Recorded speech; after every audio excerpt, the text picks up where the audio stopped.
Assalamualaikum warahmatullahi wabarakatuh. Alhamdulillahi rabbil alamin. Wassalatu wassalamu ala ashrafil mursalin Nabiyyina wa maulana Muhammadin wa ala alihi wa sahbihi ajma'in. Wa ashhadu an la ilaha illallah wahdahu la syarikalah. Wa ashhadu anna Muhammadan abduhu wa rasuluh sallallahu alaihi wa ala alihi wa sahbihi wa man tabi'ahum bi ihsanin ila yaumiddin. Alhamdulillah, puji syukur kita haturkan kehadirat Allah. Kembali di pagi ini kita lanjutkan kajian dengan membaca buku Prinsip Akidah Ahlussunnah wal Jamaah. Dan insyaallah kita akan berbicara tentang prinsip Ahlussunnah, tentang din dan iman, tentang agama dan iman. Nanti kita akan baca terlebih dahulu keterangan yang disampaikan oleh penulis seperti biasa, dan kemudian nanti kita akan berikan beberapa catatan. Sebelum kita membaca itu, saya akan sebutkan catatan tentang makna kata din. Ad-din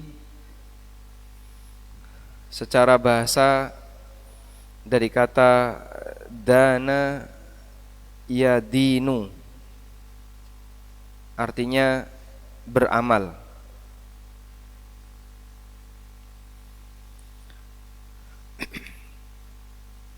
Dana yadinu artinya beramal. Ada ungkapan kama tadinu tudanu. Kama tadinu tudanu. Sebagaimana kamu beramal, tudanu, kamu dibalas. Tadinu di sini kamu beramal, tudanu artinya kamu dibalas. Kama tadinu tudan. Sebagaimana kamu beramal, kamu akan dibalas. Hari kiamat disebut Yaumuddin, Maliki Yaumiddin, hari ad-din. Ad-din artinya pembalasan. Disebut dengan Yaumuddin, pembalasan amal. Kama tadinu tudan. Selanjutnya Allah perintahkan kita untuk mengikhlaskan ad-din. Wa ma umiru illa liya'budullaha mukhlisina lahu ad-din. Mukhlisina lahu ad-din. Tidaklah manusia diperintahkan kecuali agar mereka beribadah kepada Allah mukhlisin, dengan mengikhlaskan untuk Allah ad-din. Ad-din di sini artinya amalan. Dengan mengikhlaskan amalan untuk Allah. Sehingga seorang hamba ketika dia menjadi hamba Allah, maka ad-din harus diikhlaskan untuk Allah. Mengikhlaskan amalan untuk Allah. Selanjutnya, isi dari ad-din. Islam disebut ad-din, dinul Islam. Apa dalilnya? Kalau Islam adalah ad-din, dalilnya adalah agama yang diterima di sisi Allah. Inna dina indallahi al-Islam. Sesungguhnya agama yang diterima di sisi Allah hanyalah Islam. Maka Islam itu ad-din. Sehingga Islam isinya adalah amalan. Maka kalau ada orang beragama tapi enggak beramal, hakikatnya tidak beragama.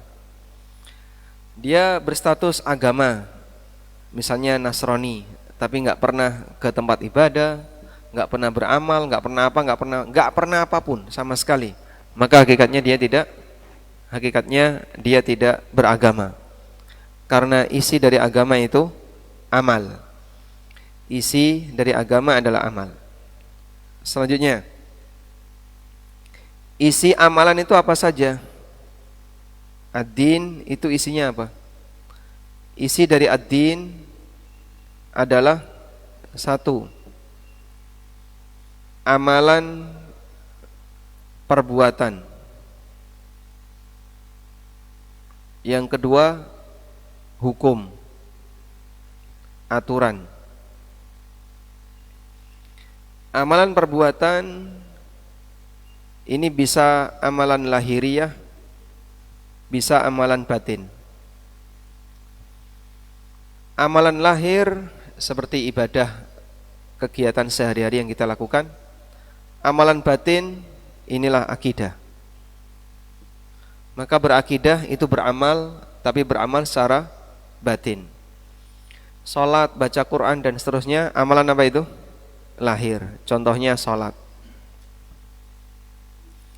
Kemudian ada yang bentuknya aturan. Aturan ini adalah nilai terhadap perbuatan.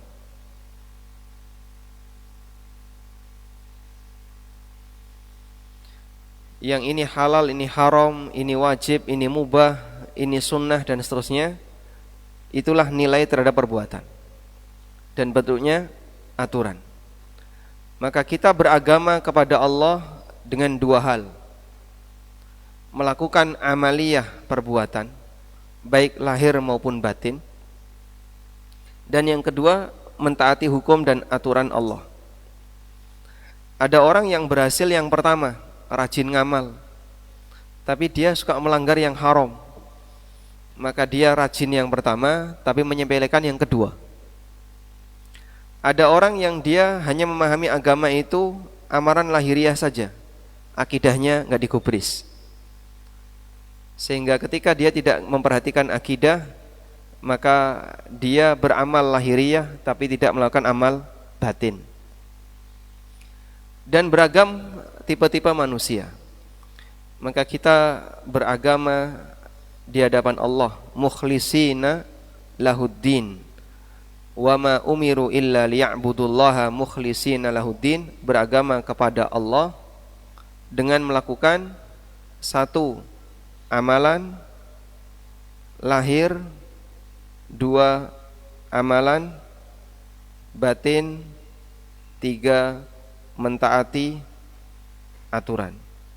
Inilah yang kita lakukan sebagai bentuk ibadah kita kepada Allah. Maka ketika Anda mengerjakan yang wajib, meninggalkan yang haram, itu beribadah atau tidak? Beribadah. Sehingga jangan dipahami ibadah hanya sebatas kegiatan lahiriah, termasuk belajar akidah, ini juga bagian dari ibadah. Ketika seorang tidak memahami peta agama, maka dalam pemahaman dia yang namanya ibadah kepada Allah hanyalah amalan lahiriah. Padahal beragama itu tidak hanya amalan lahiriah, termasuk juga melakukan amal batin dan mengikuti aturan Allah, bagian dari beragama. Ini haram, jangan kau ambil. Berpahala enggak itu? Berpahala atau tidak? Berpahala. Sehingga ketika kita diberi aturan oleh Allah dan kita mentaati aturan itu, maka hakikatnya kita sedang beribadah kepada Allah Subhanahu wa ta'ala. Baik, selanjutnya kita akan membaca keterangan yang disebutkan oleh penulis dalam buku Prinsip Ahlussunnah wal Jamaah. Nah, Bismillahirrahmanirrahim. Berkata penulis rahimahullah ta'ala, prinsip Ahlussunnah wal Jamaah tentang din dan iman. Poin ke-43, termasuk prinsip Ahlussunnah wal Jamaah bahwa al-imanu qaulun wa amalun, qaulul qalbi wal lisani, wa amalul qalbi wal lisani wal jawarih, yazidu bit ta'ati wa yanqusu bil ma'siyah. Iman adalah ucapan dan perbuatan, perkataan hati dan lisan, serta amal hati, lisan dan anggota tubuh. Iman itu bertambah dengan ketaatan dan berkurang karena perbuatan dosa dan maksiat. baik, ini definisi iman secara global menurut Ahlussunnah. Iman itu apa? Qaulun wa amal. Perbuatan. Qaulul qalbi wal lisan, amalul qalbi wal lisan, baik lahir maupun batin. Yazidu bit ta'ah wa yanqusu bil ma'siyah. Bisa bertambah dengan ketaatan dan berkurang dengan kemaksiatan. Berdasarkan definisi iman seperti ini, maka iman adalah ad-din. Iman itu beragama. Sehingga orang beriman adalah orang yang beragama. Seperti definisi ad-din yang tadi kita sampaikan. Mencakup amal lahiriah, amal batin, mencakup aturan yang itu merupakan nilai dari perbuatan yang kita lakukan. Nah, berdasarkan definisi ini, maka kita bisa lihat beberapa prinsip iman menurut Ahlussunnah. Satu, iman itu apa Pak? Mencakup semua amal manusia, lahir maupun batin. Yang kedua, iman bisa bertambah dan bisa berkurang. Yang ketiga, bertambah karena taat, berkurang karena maksiat. Yang keempat, iman tidak satu kesatuan, tapi sifatnya bisa terpisah antara unsur dengan unsur yang lain. Kita berikan catatan di sini. Prinsip iman menurut Ahlussunnah. Iman itu mencakup apa? Semua amal hamba yang lahir maupun batin. Begini, iman itu mencakup amalan lahir dan amalan batin. Yang kedua, iman itu apa lagi? Bisa bertambah dan berkurang. Nah, karena bisa bertambah dan berkurang, berarti iman itu ada unsurnya. Yang ketiga, iman itu ada unsurnya. Sebagian unsur hilang, maka iman berkurang. Ketika sebagian unsur bertambah, maka iman bertambah. Sebagian unsur hilang, maka jadinya apa? Iman berkurang. Dan sebaliknya, jika sebagian unsur bertambah, maka iman bertambah. Jika sebagian unsur bertambah, maka iman bertambah.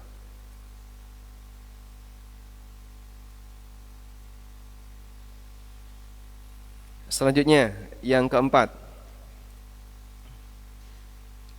iman tidak satu kesatuan.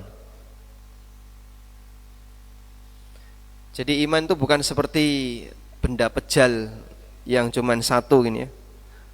Sekali copot hilang semua, terpasang semua. Bukan seperti itu.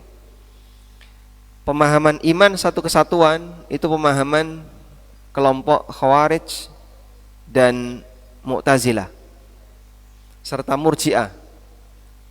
Ada 3 kelompok yang mendefinisikan iman itu satu kesatuan. Bapak tahu satu kesatuan ya? Seperti benda pejal, benda padat yang dia nggak bisa dipisah. Anda bisa lihat misalnya ada sebuah bongkahan batu, bongkahan besi misalnya, bongkahan besi ini. Ini diiris nggak bisa. Bisanya hanya plug in, bisa pasang, bisa copot. Sehingga ketika kondisinya semacam ini, maka iman tidak bisa bertambah, tidak bisa berkurang, karena satu kesatuan.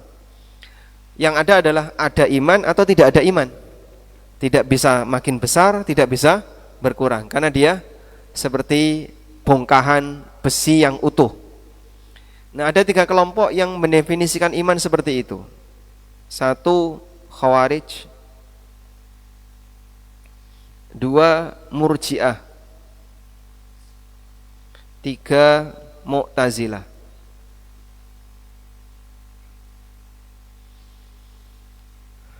Atau mungkin ini kita kelompokkan ya. Murji'ah, Khawarij dan Mu'tazilah. Kemudian nomor 3, Murji'ah. 2 kelompok yang pertama ini sering disebut dengan kelompok Wa'idiyah. Wa'idiyah itu yang terlalu dominan terhadap ancaman. Menurut kelompok ini, jika ada perbuatan yang mencacat iman, maka imannya hilang. Jika ada perbuatan yang mencacat iman, maka iman akan hilang. Ini menurut kelompok Khawarij dan Mu'tazilah. Karena iman gak bisa dicacah. Begitu hilang sebagian, hilang total. Dari situlah mereka memahami pelaku dosa besar gimana? Kafir. Kenapa? Pelaku dosa besar cacat imannya, berarti hilang imannya secara total. Maka pelaku dosa besar keluar dari Islam. Berbeda dengan kebalikannya adalah kelompok Murji'ah. Kelompok Murji'ah punya prinsip yang sama, di mana iman itu satu kesatuan. Kalau sudah terpasang, selamanya akan bertahan. Sehingga adanya maksiat tidak mencacat, tapi dia kebal. Ya. Maka dalam pemahaman sekte Murji'ah, iman jika sudah terpasang akan bertahan. Sehingga bertahan, ada yang ngurangi, nggak ngefek. Maka tidak berkurang, sehingga tidak berkurang dengan adanya cacat. Dari sinilah maka kelompok Murji'ah punya pemahaman bahwa maksiat tidak menyebabkan iman berkurang.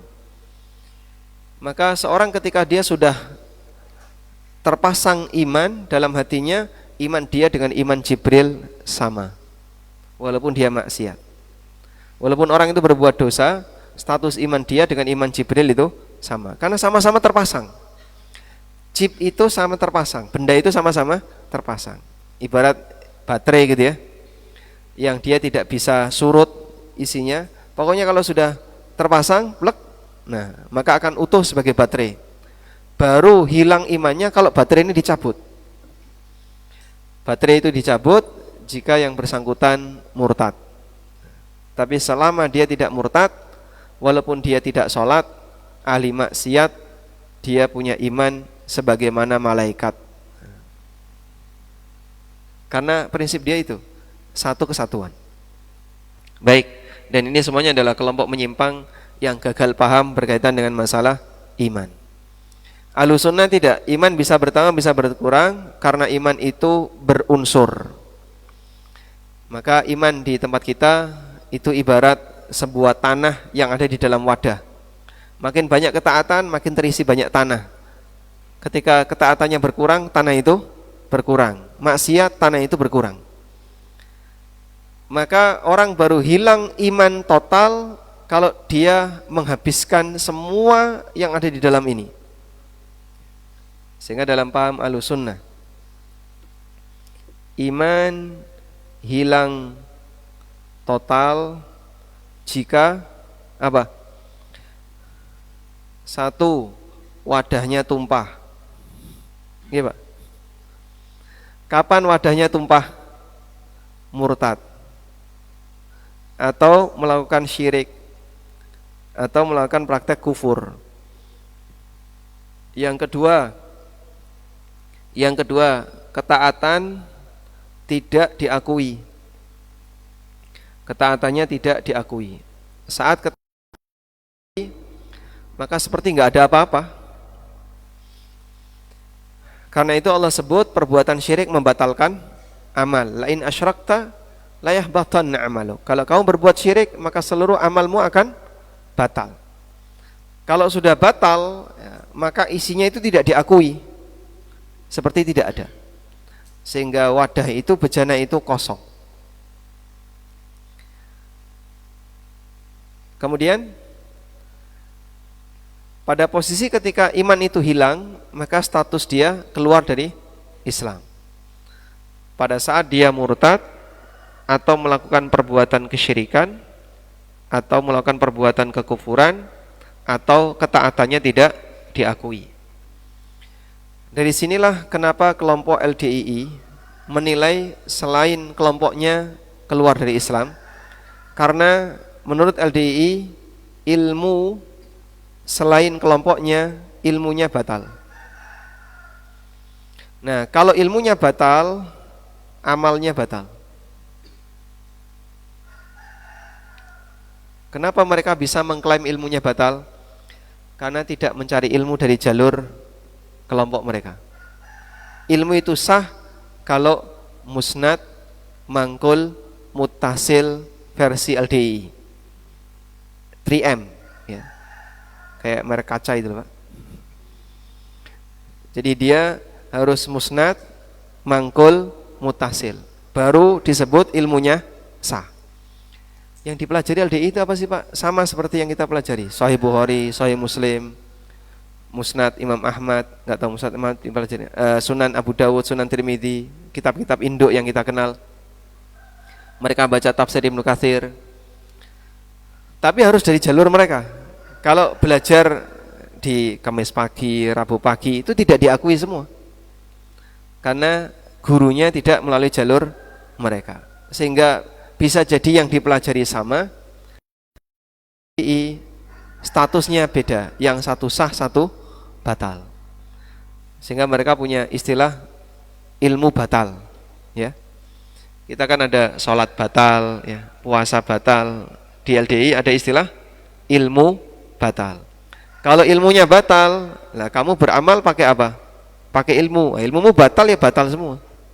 Walaupun gerakannya sama. Ini sholat sama-sama 2 rakaat. Takbiratul ihram sampai salam sama. Tapi orang sana menilai sholat selain kelompoknya batal. Atas landasan itulah kenapa mereka menilai selain kelompoknya tidak sah untuk beriman. Ya. Baik. Selanjutnya, iman kita bisa bertambah dengan apa? Iman bertambah dengan taat kepada Ar-Rahman, taat kepada Allah. Dan ketika seorang itu taat kepada Allah, maka akan ada as-sakinah. Dia diberi as-sakinah. Apa itu as-sakinah? Ketenangan. Dia akan diberi as-sakinah, artinya ketenangan. Dan ketenangan ini yang bisa nambah iman. Allah Subhanahu wa taala berfirman di Al-Qur'an surat Al-Fatah, "Inna fatahna laka fathan mubina liyaghfirallahu laka ma taqaddama min dzambika wa ma ta'akhkhar." Lalu di situ ada kalimat huwallazi anzalas sakinata fi qulubil mu'minin liyazdadu imanan ma imanihim. Dialah zat yang menurunkan as-sakinah di hati hamba yang beriman. Dialah zat yang menurunkan as-sakinah di hati orang-orang mukmin liyazdadu imanan ma imanihim, agar iman mereka bertambah di samping iman yang sudah ada pada diri mereka. Sehingga dengan adanya as-sakinah, maka iman seorang hamba itu bertambah. Di mana kita bisa mendapatkan as-sakinah? Ala bidzikrillahi tatmainnul qulub. Majtama'a qaumun fi baitin min buyutillah illa nazalat alaihimus sakinah. Di tempat pengajian ada sakinah. Orang berbuat taat ada as-sakinah. Rahmat Allah turun, disitulah yang akan menghasilkan as-sakinah. Dan dengan as-sakinah, maka seorang hamba bisa mendapatkan tambahan iman. Karena itu dulu Mu'adz bin Jabal radhiyallahu anhu ketika mengajak masyarakat untuk kajian, beliau mengatakan, haya nu'minu sa'atan. Mari kita ngecas iman sesaat. Apakah iman Anda merasa bertambah? Iman Bapak merasa bertambah enggak di sini? Bertambah? Rasanya apa, Pak? Semangat. Masya Allah. Semangat untuk apa? Untuk beribadah. Di majelis ilmu kita bisa merasakan bertambahnya iman.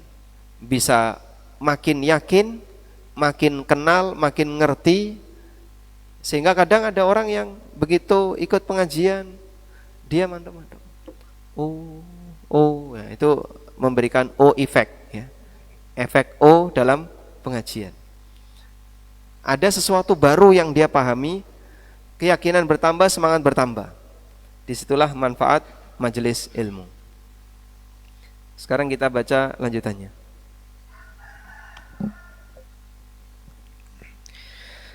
Ahlussunnah tidak mencabut nama iman secara keseluruhan dari orang Islam yang fasik dalam agama ini dan tidak menghukuminya kekal dalam neraka. Sebagaimana yang dikatakan oleh Khawarij dan Mu'tazilah. Orang Islam yang berbuat dosa besar dan maksiat dikatakan tidak sempurna imannya. Mereka Ahlussunnah mengatakan orang yang berbuat dosa atau fasik itu berkurang imannya atau beriman dengan imannya dan fasik dengan dosa besarnya. Tidak diberi nama iman secara mutlak dan tidak dicabut juga secara mutlak. Baik. Ahlussunnah meyakini pelaku maksiat beriman dengan imannya. Ahlussunnah dalam memandang pelaku maksiat. Mukmin pelaku maksiat yang mukmin, ya. Kalau kafir ya beda lagi. Pelaku maksiat yang mukmin, Ahlussunnah memberikan penilaian dia mukmin dengan imannya. Dia mukmin dengan imannya dan dia fasik dengan kemaksiatannya.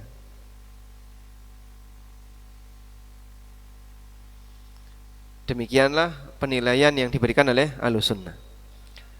Maka kita menyebut si A dia mukmin, kok bisa dia ahli maksiat? Ya dia mesti punya iman. Dia mukmin dengan imannya.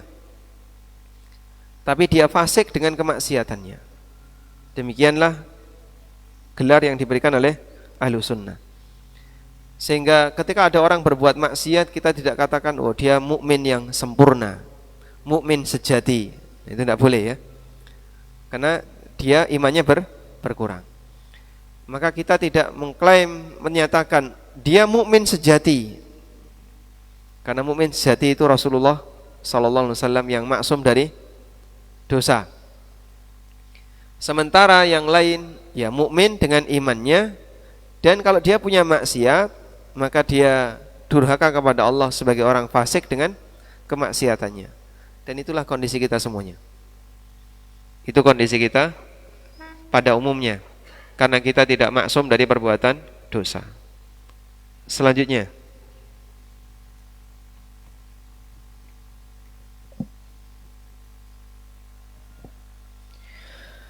Allah Ta'ala berfirman, wa in ta'ifatani minal mu'minina qatatalu fa aslihu bainahuma. Dan apabila ada dua golongan dari orang mukmin berperang, maka damaikanlah antara keduanya. Quran surat Al-Hujurat ayat 9. Rasulullah sallallahu alaihi wasallam bersabda, la yasni zani hina yasni wa huwa mu'min, wala yasriqus sariqu hina yasriqu wa huwa mu'min wala yashrabul khamra hina yashrabuha wa huwa mu'min wala yantahibu nuhbatan data syarafin yarfa'un nasu ilaihi fiha absarahum hina yantahibuha wa huwa mu'min. Tidaklah berzina seorang pezina ketika berzina ia dalam keadaan beriman. Tidaklah seorang pencuri ketika ia mencuri dalam keadaan beriman. Tidaklah seorang peminum khamar ketika meminumnya ia dalam keadaan beriman. Tidaklah seorang yang menjarah suatu jarahan yang berharga yang disaksikan oleh manusia ketika menjarahnya ia dalam keadaan beriman. Hadis sahih riwayat Bukhari, Muslim dan yang lainnya. Baik. Coba kita lihat di surat Al-Hujurat ayat 9. Wa in ta'ifatani minal mu'minin, apabila ada dua kelompok di kalangan orang mukmin, iqtatalu, yang saling berperang. Saling berperang itu menghilangkan nyawa enggak, Pak? Menghilangkan nyawa enggak?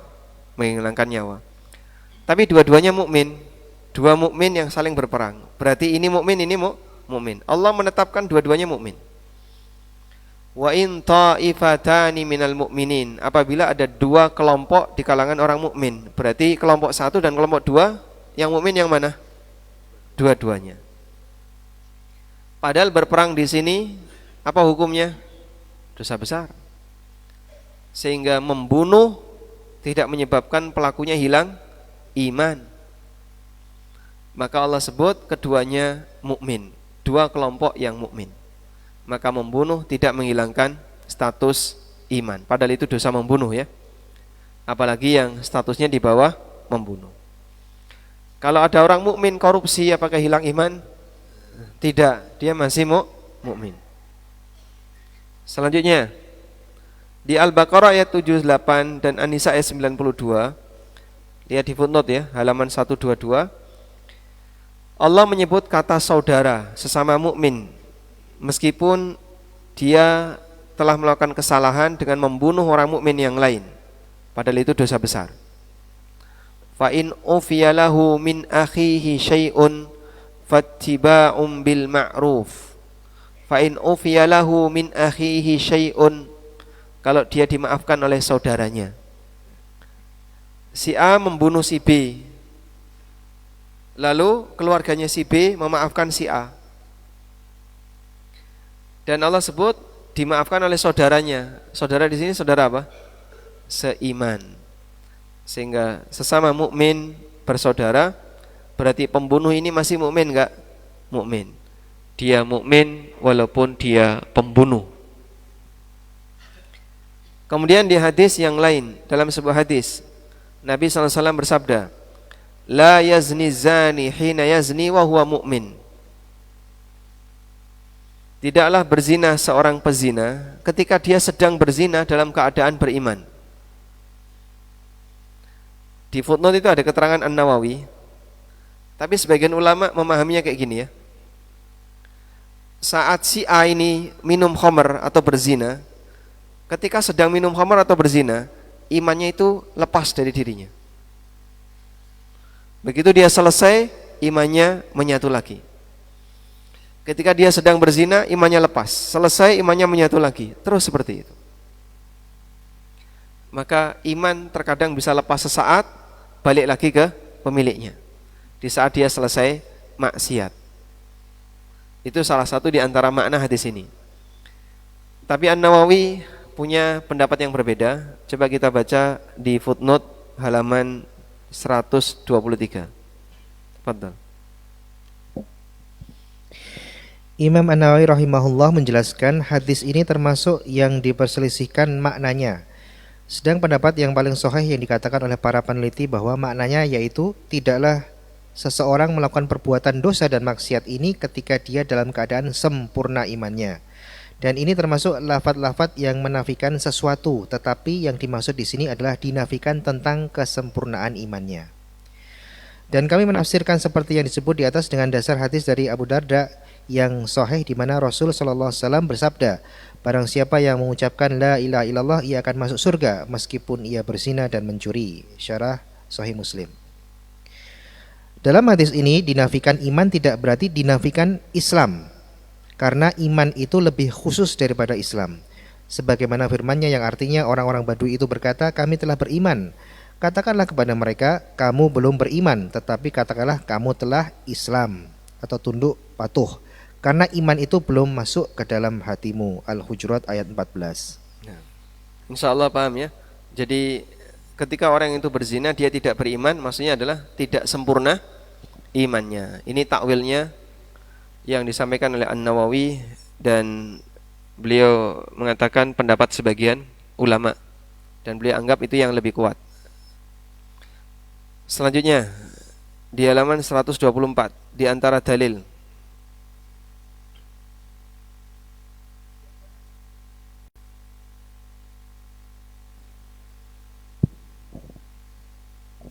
Di antara dalil tentang bertambah dan berkurangnya iman adalah firman Allah Ta'ala, "Tsumma awrasnal kitabal ladinas tatofaina min aladinas tofaina min ibadina faminhum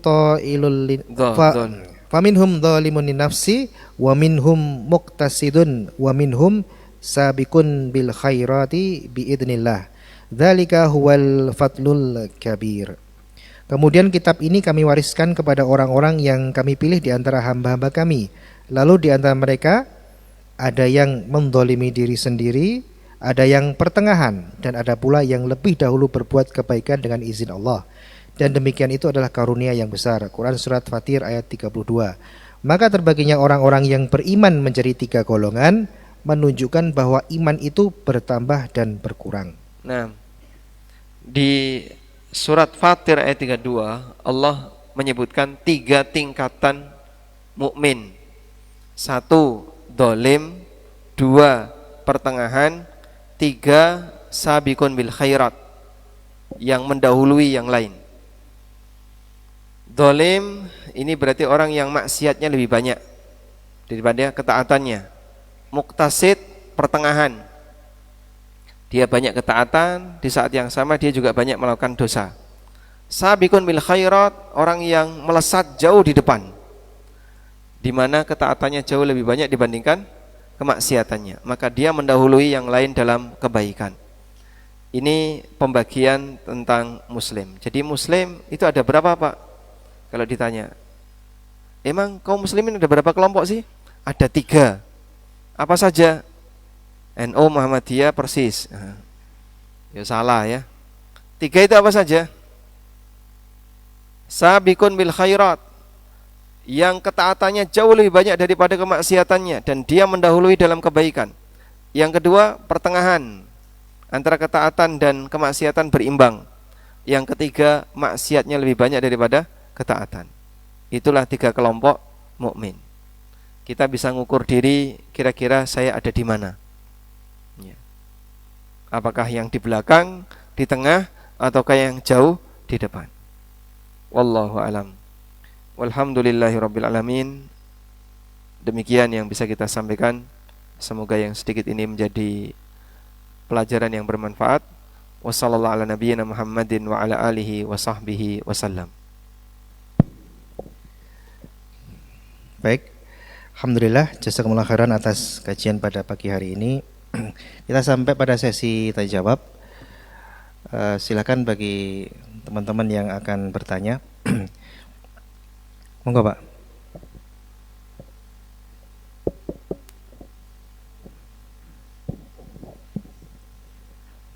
Assalamualaikum Ustaz. Waalaikumsalam warahmatullahi wabarakatuh. Izin bertanya Ustaz, menyambung penjelasan Ustaz tadi, yang dimana ada kelompok Islam Jamaah tadi Ustaz, yang mana di luar kelompok mereka dianggap tidak beriman, bahkan mungkin kafir Ustaz. Padahal ada hadis Nabi yang mengatakan bahwa apabila jangan kau menyebut sesama orang muslim hai kafir, apabila itu tidak terbukti maka itu akan kembali kepada siapa yang mengatakan kafir tersebut. Itu yang pertama. Yang kedua, di luar tema Ustaz, masalah riba Ustaz. Yang kedua adalah ada kerabat nih Ustaz, beliau bekerja di satu BUMN besar di Indonesia ini sebagai salah satu anggota direksi, Ustadz, yaitu salah satu anggota direksi, yaitu di Direktur Keuangannya, Ustadz. Nah, Direktur Keuangan ini tidak lepas dari hutang piutang dengan lembaga bank ribawi. Kalau namanya hutang di bank BUMN kan itu T, Ustaz, sudah bukan M lagi, triliunan, Ustaz. Nah, apakah pejabat ini atau anggota direksi ini bertanggung jawab termasuk 4 golongan yang dilaknat oleh Allah sebagai penerima, sebagai pemberi, pencatat atau saksi, atau hanya masuk sebagai kerjasama dalam keburukan, Ustaz, keburukan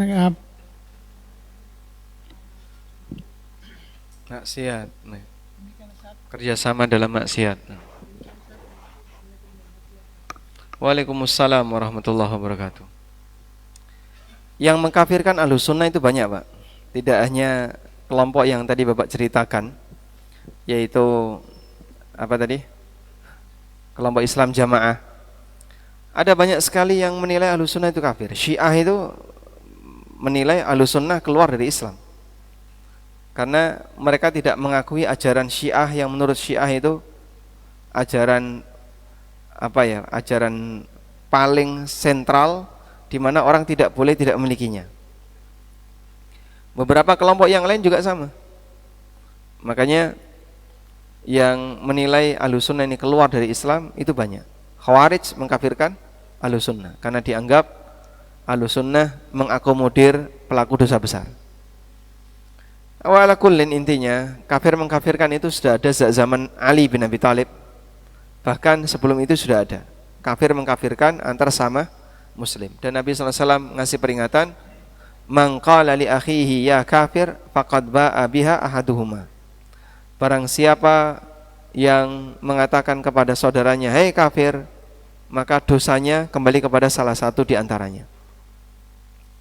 Kalau yang dikafirkan itu memang benar, maka dosanya kena yang dikafirkan. Kalau yang dikafirkan salah, dosanya kembali kepada yang mengkafirkan. Jadi di sini yang kembali itu dosanya, bukan statusnya. Selanjutnya, bagaimana dengan pertanyaan terkait bergabung di syirka tadi, atau dia sebagai bagian dari direksi keuangan, sementara direksi ini nanti akan memutuskan mengenai pinjaman di bank ribawi. Ya, pilihannya pindah bagian, jangan di keuangan. Yang sensitif di dunia perusahaan itu bagian keuangan, dan yang kedua bagian tender. Kalau bisa jangan di bagian itu. Bagian produksi, bagian marketing itu lebih aman. Tapi kalau sudah keuangan dan tender, nah itu mungkin lebih berat.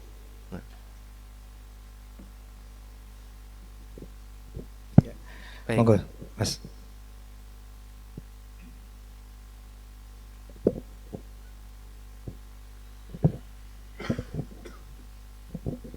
Terima kasih. Assalamualaikum warahmatullahi wabarakatuh.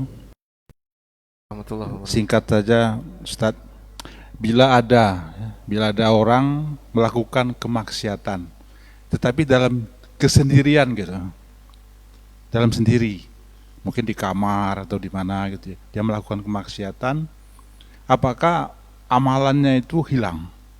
Terima kasih. Assalamualaikum warahmatullahi wabarakatuh. Waalaikumsalam warahmatullahi wabarakatuh. Ketika seseorang melakukan maksiat, selama itu bukan perbuatan kekufuran, maka tidak menghilangkan seluruh amal. Tidak menghilangkan seluruh amal. Tapi amalnya bisa hilang sebagian, baik maksiat di tempat sepi maupun di keramaian. Terus bagaimana kalau misalnya amalnya itu hilang sebagian? Ya nanti bisa diisi lagi dengan amal yang lain. Selesai maksiat, nanti dia sholat, ngisi iman lagi, ngisi lagi, sehingga imannya naik turun, pasang surut. Selanjutnya, bagaimana kalau ada orang yang dia melanggar aturan Allah saat dia sendirian? Karena itu kan ada sebuah hadis, besok dia akan datang dengan membawa amal segede Tihama, gunung Tihama, tapi saat berada di hadapan Allah, amal itu seperti abu yang tidak ada nilainya. Kemudian Nabi SAW menjelaskan, mereka adalah idza kana takhalla billah intahaku hurmatallah. Kalau dia sendirian, dia melanggar apa yang Allah haramkan. Nah, melanggar yang Allah haramkan sendirian di sini, dia nampak di permukaan sebagai orang soleh, orang baik. Begitu dia sendirian, ternyata dia penjahat. Maka nanti di yaumil qiyamah, Allah Subhanahu wa ta'ala bakal melebur seluruh amalnya, sehingga dia nggak bisa mendapatkannya. Apakah orang ini punya peluang masuk surga? Jawabannya punya, selama dia mati dalam kondisi mukmin. Wallahu a'lam. Ya, ada lagi mungkin, monggo.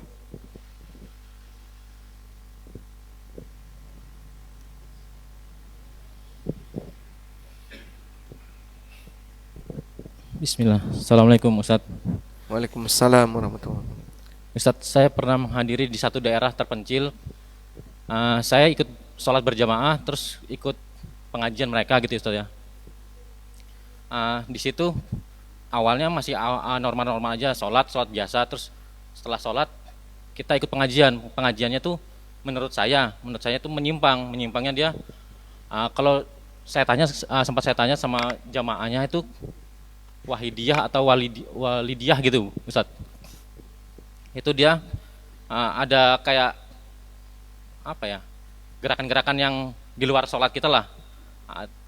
Saya tidak mengikutin, cuman saya keluar. Setelah keluar, karena itu sholat masjid satu-satunya, setelah masuk Isya saya sholat situ juga. Nah itu bagaimana menurut saya, apakah kita keluar dari zona nyaman atau aman kita setelah mengikuti ajaran mereka gitu Ustaz? Dan ini menurut Ustadz kelompok dari mana 3 golongan itu tadi? Di antara Khawarij atau Mu'tazilah atau apa ini? Murji'ah. Jazakallahu khair. Nah. Baik, kalau kita berada di sebuah masjid lalu ada aneka amalia-amalia yang kita tidak kenal, yang itu sama sekali tidak ada dasarnya, ya kita tinggalkan. Selama kita tidak berkepentingan di situ. Saya sudah selesai urusannya, ya sudah. Anda bisa pergi bertahan menikmati tempat itu. Nah, kelompok ini masuk kategori yang mana? Wallahu a'lam. Itu perlu detail tentang mereka. Intinya amaliyahnya saja itu sudah enggak karuan, apalagi akidahnya dan seterusnya. Karena terkadang orang memiliki keyakinan tertentu, maka dia akan merancang amalan tertentu untuk mewujudkan keyakinan itu. Misalnya tentang Rajab, orang akan bisa mendapatkan istana di surga. Wah, kemudian buatlah amaliyah Rajab melalui dalil. Jadi intinya, selagi keyakinan tersebut tidak memiliki dasar, ya kita tidak perlu untuk menerimanya. Wallahu a'lam. Baik, demikian yang bisa kita bahas. Semoga yang sedikit ini bermanfaat. Wassallallahu ala nabiyyina Muhammadin wa ala alihi wa sahbihi wasallam. Wa akhiru da'wana anil hamdulillahi rabbil alamin. Wassalamualaikum warahmatullahi wabarakatuh.